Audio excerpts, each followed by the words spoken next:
રાજસ્થાનમાં તોફાની બેટિંગ અને જિલ્લામાં ભારે વરસાદ બાદ અરવલ્લીમાં નુકસાનના દ્રશ્યો જોવા મળ્યા. બુઢેલીથી પાટિયા કુવાનો કોઝવે ધસમસતા પાણીમાં ધોવાયો, જેના કારણે બે ગામના વાહન વ્યવહારને અસર પહોંચી.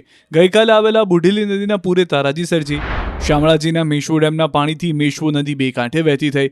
ઉપરવાસમાં ભારે વરસાદને કારણે મેશ્વો નદીમાં પાણી આવ્યા છે. પાણી વધતા ભીલોડા, મોડાસા અને ધનસુરા નદી કિનારાના 20 ગામો એલર્ટ કરાયા.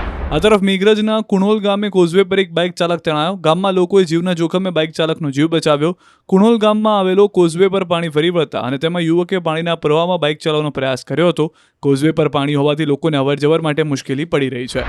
તો ભિલોડામાં ધોધમાર વરસાદ બાદ ઘણા ભાગો તરબોળ થઈ ગયા. શહેરના ગોવિંદનગર, પરમારફળી, વાઘેલાફળીમાં પાણી ભરાયા. સાથે ભિલોડા હિંમતનગર હાઈવે પર પણ પાણી ભરાયા.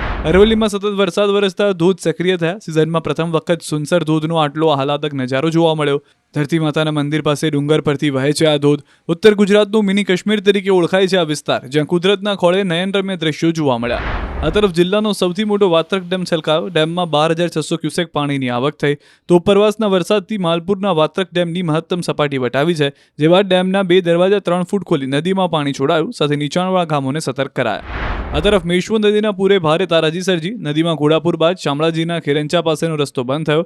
સાથે 100થી વધુ ખેડૂતો અને પશુપાલકોને મુશ્કેલીનો સામનો કરવો પડ્યો. નદીના પાણી રસ્તા પર ફરી વળતા ખેતરમાં અવરજવર કરવાના રસ્તા બંધ થયા. તો કોઝવે પર પાણી ફરી વળતા સ્થાનિકો પરેશાન થયા. જિલ્લાનો મેશ્વો ડેમ છેલ્લા 4 દિવસથી ઓવરફ્લો છે અને નદીમાં સતત પાણી છોડાઈ રહ્યું છે. આ વિસ્તારના લોકો વૈકલ્પિક રસ્તાની માંગ કરી રહ્યા છે.